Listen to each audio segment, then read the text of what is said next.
If we haven't met, my name is Fraser Catton. I'm one of the pastors here. Matthew is the other pastor who's here as well, and he is today preaching at Ringwood, at the other church where he's playing a role and making a difference.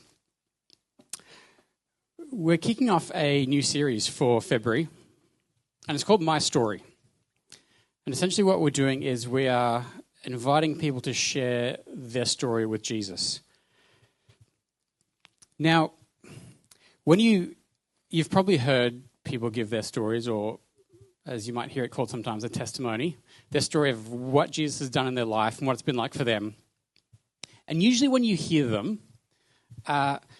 they're stories which have some kind of dramatic element to it.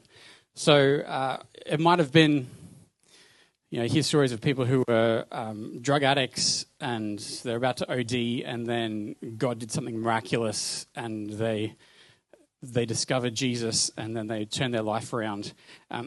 You've heard those kinds of stories. They're kind of, when you think of cool testimony conversion stories in the Bible, who do you think of? Saul, yeah. Saul, this guy who's trying to persecute Christians, he's on this road and he meets Jesus and there's this blinding light and he goes blind, and it's this big miraculous story of what happens in his life. You know ones we don't hear about a lot? Nicodemus. Nicodemus, he didn't have any big, massive experience.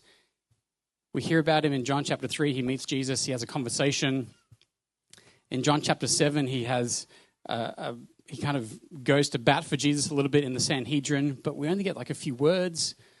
And then we meet him again at the end of John, where he is taking the body of Jesus that has died on the cross and is putting it in the tomb.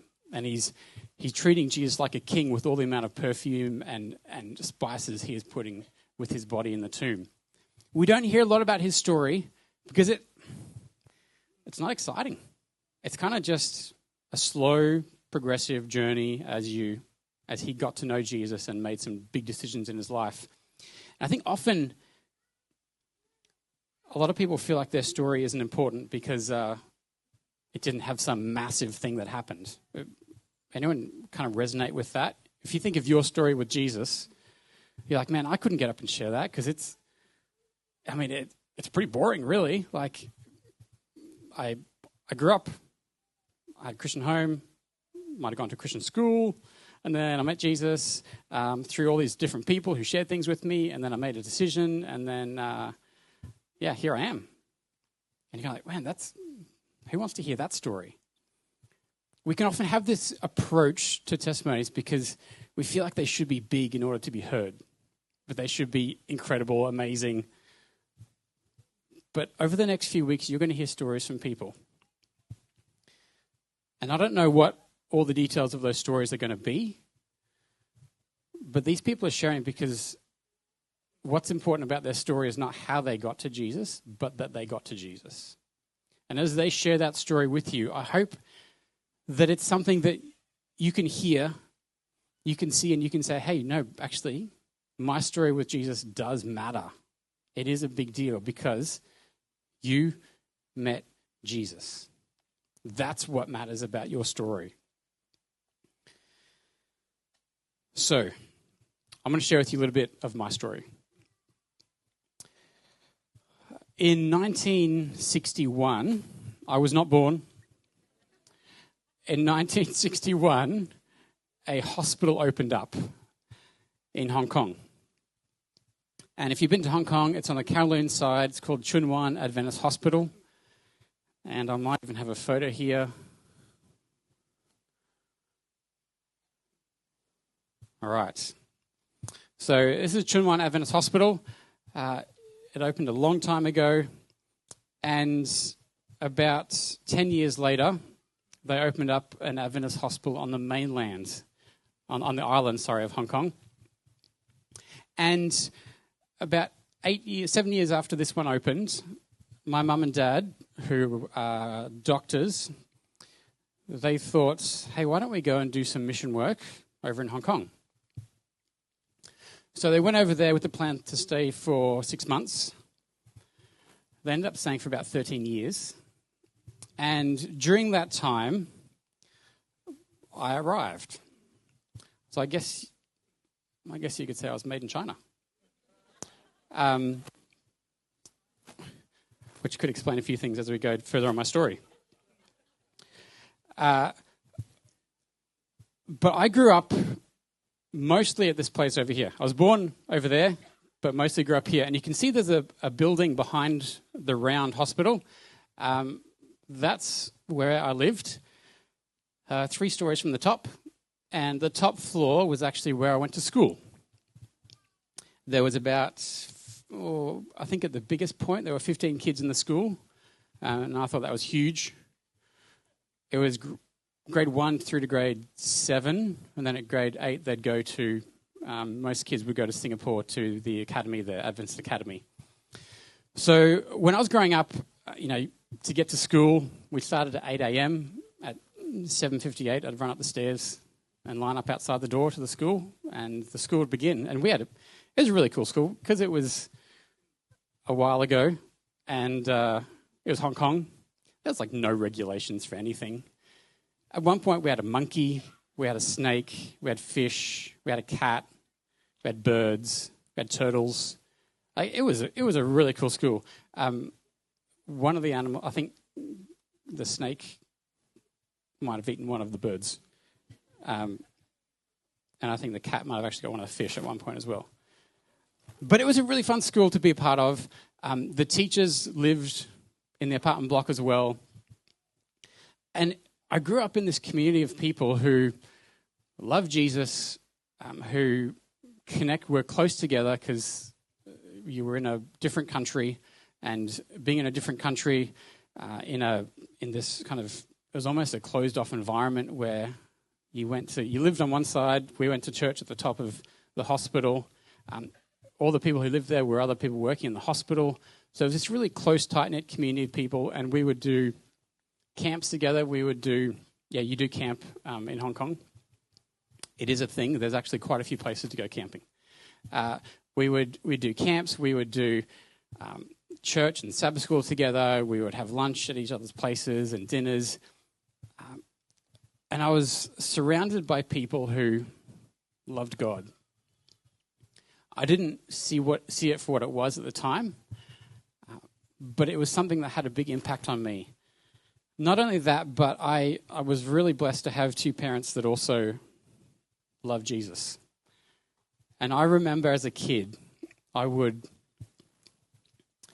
walk past their room, if it was in the evenings or the mornings, I'd see them either kneeling down next to their bed praying or reading their Bibles next to their beds. And it's something that Mum and Dad still do to this day. They live out the back of our place now. But they've always modeled what it looks like to follow Jesus. And I realize not everyone gets that privilege and that opportunity, but now I can see that it was them showing me what it looks like to have a relationship with Jesus and follow him and spend time with him in prayer and in his word and with people who are of the same faith and of the same mind. That said, we also had a lot of people coming through our house. A lot of people would fly or travel around Southeast Asia, or it's a place where a lot of people would stop over for a few days while they were going somewhere else. And so on a Sabbath, when we went to church, there would always be new people there who were coming for a few days. And Mum and Dad would often invite them home for lunch. And so we just grew up having people always around. And even now, I'll go to places and they'll say, "Oh, I stayed with your parents in Hong Kong when you were this high." And I'm like, excellent. I'm sorry I don't remember it. But people were a big part of my life growing up. And not just people, but people who God, I can see now, placed in my life, in my parents' life, that were an incredible blessing to us. They showed us what it looked like to follow Jesus. Fast forward a few years. I'll share with you this. So this was my school shirt. I'd put it on, but I won't be able to breathe and it'll break. So we had these little shirts, and it was a really unique experience now that I look back. Fast forward a few years, and my mum and dad decided it was time to move back to Australia. They grew up in Brisbane, and so we made our way back to Brisbane. And you can see on the left there is a photo of Mum and Dad's place that they had in Brisbane. Obviously, that wasn't me at the time. But going back to Brisbane, we had new school, a new church community, new things to do, new people, and it was a bit of a transition. I came back. I didn't learn Chinese when I was in Hong Kong. I probably should have, but I learnt American, and so I came back with this solid American accent. And I was in school, and I'd say, "Can I please go to the bathroom?" And all the kids would be like, "You said bathroom? It's a dunny, mate." I was like, "What's a dunny?" So it was a bit of a transition coming back. But as we came back and started school, we got integrated into a church community. And look, it was pretty good. The photo on the right was actually the morning of our wedding. Tennis was always a big part of my life, and so we thought, why don't we go down and play tennis before we go? So we did. But that was kind of, sport was a big part of my life, friends and church. That was kind of what life was like for me as a kid growing up. And I went to North Pine Christian College, which was one of the Adventist schools on the north side of Brisbane. And there I had teachers who, once again, were invested in me, but also invested in following Jesus and revealing him to others. So it wasn't long before I started doing some Bible studies. And at that, I was about 10 when that started. And I remember having a conversation with one of my friends. We were talking, and I said, "Hey, I reckon it'd be really cool to be involved in helping someone meet Jesus. Like, wouldn't that be heaps of fun?" And we talked about it for a little bit, and he was like, "Yeah, that would be pretty cool." And I never wanted to do ministry or be a pastor. That was not something that I'd ever considered. I was just like, hey, Jesus is really cool. He's really important to me. Wouldn't it be cool to be able to help somebody else find him as well? That was kind of where my head was at as a young kid. I remember we went to big camp one time, and I was in juniors, and we'd taken a bus from Brisbane up to Mooloolaba, to the beach. And we'd spent the day at the beach, and as we were getting back on the bus to come home, one of the leaders, who obviously was having a rough day, I can't remember exactly what he said, but essentially he had a crack at a bunch of the kids who were kind of misbehaving.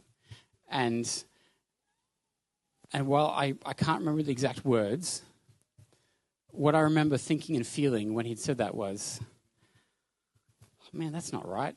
We're just kids." And combined with kind of my desire to want to see people meet Jesus, I thought, I think that's got to be done differently. Like, that doesn't seem right. And that moment has stuck with me, because I thought, if you have the privilege of being in a position to interact with kids especially, then that opportunity is something that God has placed and given to you, and what you do in that space is going to make a big difference. And the words that you say really matter. And so that, combined with kind of doing Bible studies and things, I started thinking more about how Jesus could, I guess, use me or work through me in some way. Once again, it wasn't ministry. It was just I just wonder how God could use me in some way. And so at the age of 12, I was baptized, and it was at Bribie Island, if any of you know Brisbane at all, down near the water. It was a beautiful morning, and there was, no joke, there was a dolphin, like, doing that. And I'm like, oh, God, this is so good. I made my decision and committed to Jesus, and it was because of the people in my life who had played a role in getting me to that point that I made that decision. It was those people, some of them were supportive, some of them, like that guy on the bus, were not, but they all had a role in directing me closer and closer towards Jesus and what he's like and following him. And so while I made this decision to follow Jesus and give my life to him, there were parts of my life which I still weren't willing to give up. There were some things which I was holding on to which I wasn't ready to let him have. And so, look, by all outward accounts, I was a pretty good kid. I'm not... Ask Mum, she'll tell you that, but that's Mum's job. But I got citizenship awards at school. I was involved in my church. I was doing all these things which, to the outward person, you'd say, "Hey, that looks pretty good. He's a good young Adventist man, good follower of Jesus." But they only saw the outside. They didn't see the inside, and they didn't see the little secrets that I had that nobody else knew about. And one of those secrets started when I was about 14, and it sunk its claws in so deep that it was really hard for me to let go of it. I can blame my brother for this, but I can't really. He was just the gateway. One evening he was with one of his friends, and this is back in the day where computers had to be attached to the wall and couldn't walk around anywhere. And to get on the internet, you had to go through a whole series of processes to connect. And we're in the study, and they're on the internet, and they started looking at pornography. And I was like, "Oh man, I don't know what you guys are doing, but that's not right." But yet I couldn't look away. And I sat there uncomfortable, yet unable to move, knowing it wasn't right, yet also wanting to look. And that began slowly, opened the door for something to me that I knew was wrong, I knew I shouldn't be getting into, I knew I shouldn't be looking at, but at the same time, I couldn't stop. And here's the irony. I love Jesus, and I was following him as best as I could. And I would still pray. I was still reading my Bible. But at the same time, I had this alternate lifestyle happening, which I just couldn't seem to shake. And if you've been in that space, you know what it's like. You know that as hard as you try, you just can't seem to flick this and get rid of it.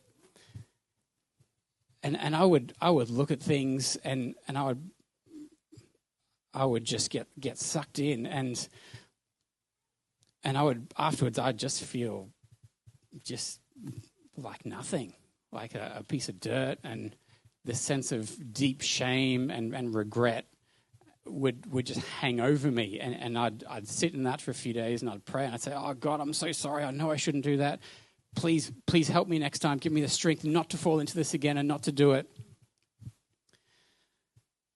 And while I prayed for those things,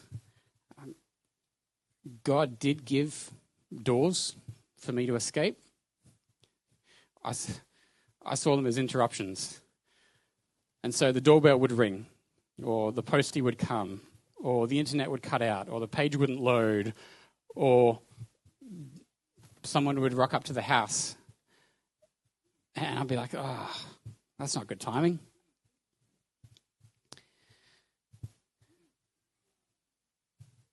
This was all taking place while I was involved in my local church. I was doing things up the front. I was a part of what was happening. And I don't think it delegitimizes what I was doing there, but it did make it terribly difficult for me to connect at a real level with God. I was grateful for a church community that while they didn't know what I was struggling with, they didn't know what I was doing behind closed doors, they still provided a place for me to be myself, even though I didn't always feel like I should be there. And that was really crucial for me. Fortunately, God is incredibly patient, and God is incredibly good. And according to the most recent stats I could find, I'm not alone.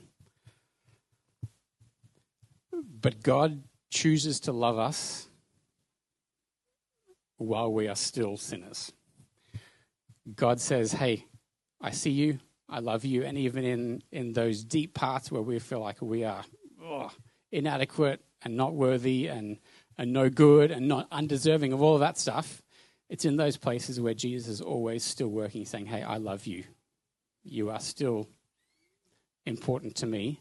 I don't see who you see yourself as. I see you as who you can be and who you could be if you're willing to surrender all this to me. So I prayed about this. I struggled with this for a number of years, and nothing seemed to help. And then I met someone. She was a teacher at North Pine Christian College. I was there doing a little talk, and I met her, and we started to spend a bit of time together, and pretty soon realized that Julie was pretty special, and if this was going to go somewhere, I can't bring my addiction into this relationship. And there's a verse in Scripture where it says, all who do evil hate the light and refuse to go near it for fear their sins will be exposed. All the dodgy stuff I've done has always been in secret because no one else can see it. But I realized that if I wanted to enter into a relationship, into a marriage, I needed to actually come clean with this. And it wasn't until I actually shared it with her and told her what my challenge was that I finally felt like I could do something about it.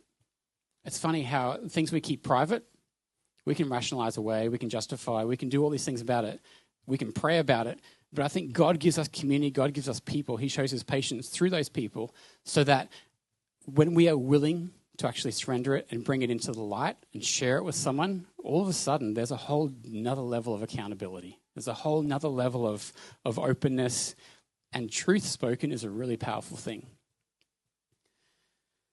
So with this now out in the open, I was accountable, and through support and prayer and no longer seeing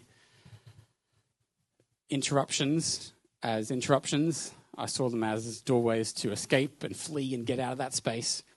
I started taking them, and I give God all the glory for what he's able to do when we're willing to coordinate, work, surrender, submit to him. He was patient with me. He loved me. He provided people around me to help me with that. And so this verse has always, I guess we read it and understand it, but it's always meant something a little bit different to me. Whatever you eat or drink or do it all for the glory of God. I expand that to whether you play, whether you relax, whether you're working, whether you're studying, whether you're scrolling, whether you're watching, whether you're listening, whatever you're doing, do it all for God's glory. Do it in a way that brings him the praise that he is due, because he is good and he is patient and he is loving and he is kind. A few weeks ago, we Di preached and looked at the 5 solas of the Protestant Reformation, and one of them was this one: Soli Deo Gloria, glory to God alone, for all that he has done, for all that he will do. It's not anything I've done. It's not anything I did in my own strength. It's all about what God has done and how he has made a difference in my life. if you've been around for a while here, would have heard about my story with the transplant. I'm not going to go into that because we're running out of time. If you're happy to chat with you about that if you'd like to hear it, or there's a video, there's a YouTube sermon where I've shared my story on there. But this is another instance where Jesus showed up in my life, where I knew that he was there even though things weren't good. And I remember after my transplant, I was sharing a little bit about it with someone. And I said, maybe my faith is really simple, but even though things aren't going well, God said that he'll look after me. Jesus has promised that he'll always be with me, and he's promised that he's coming back. And when he comes back, he's going to make everything new. And I said this to this person, I said, that's kind of how I now live. Jesus has promised it. Yes, there are times where I don't understand it, but I'm still going to take him at his word that his promise is good. And this person said, well, life's not that simple. And I agree. Life is complicated. Things happen, and we don't have answers for it. We can't always understand why it's happening. But that promise that Jesus said, I'll be with you, is something that you can always hold on to because it's always good. And the promise that he said where he's going to come back soon, that is also good, and he's going to come through with that one as well. And when he does, he is going to make all things new. And the things that we've struggled with, the things that we've lost, the people we've lost, the people we've struggled with, all of these things, he's going to be able to turn around and work all things for his good. We may not see it now. We may not see it this lifetime, but we will see it when he comes back. And so I want to wrap up with this verse here. This is one that's always stuck with me, and it's always been really important for me. It's an odd one. Paul is preaching, and he says, when David had served God's purpose in his own generation, he fell asleep. Wow, morbid verse to hang your hat on. But what it speaks to me is, while there's breath in your lungs, God can do something through you. God can do something in you. And so one of the other people who made a big impact in my life was my nan, my mum's mum. She was a faithful follower of Jesus. She would often be reading her Bible on a Sabbath afternoon, and then she'd move on to the record, and then the record would move on to her chest as she fell asleep, pretty much every week without fail. And Nan for me lived this out. So in her 90s, she was living with my auntie, and Nan, a very wise soul, she came up with this plan. So they would often have guests come over to their place, but she came up with this plan. And she said, all right, what we're going to do is we'll invite people over. We'll sit in the lounge room. While we're in the lounge room, said to my auntie, you just excuse yourself and go off into the kitchen to prepare some things. Then while I'm with them alone, I'm going to talk about Jesus and pray with them. Because who's going to argue with a 90-year-old grandmother? No one.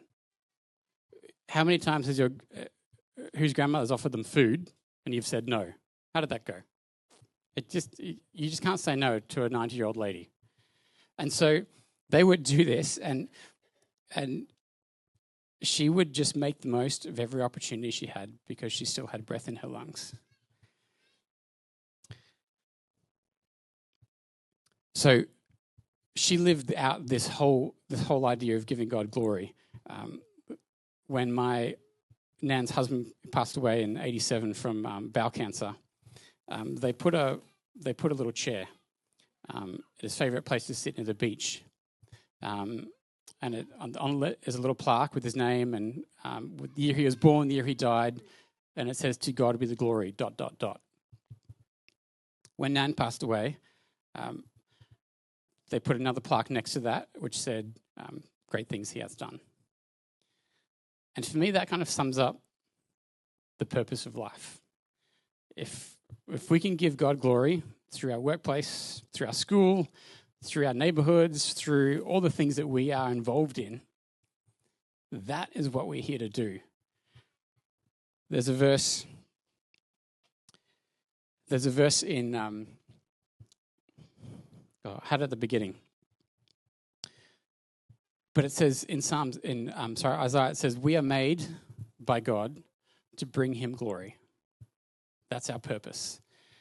And I think no matter what your story is, whether it is amazing about what God has done, how he's worked in your life and performed multiple miracles, or whether it's not that dramatic, but it is just this constant, steady reliance on him and seeing him be there in your life in small but meaningful ways, both those things are worth giving God glory for.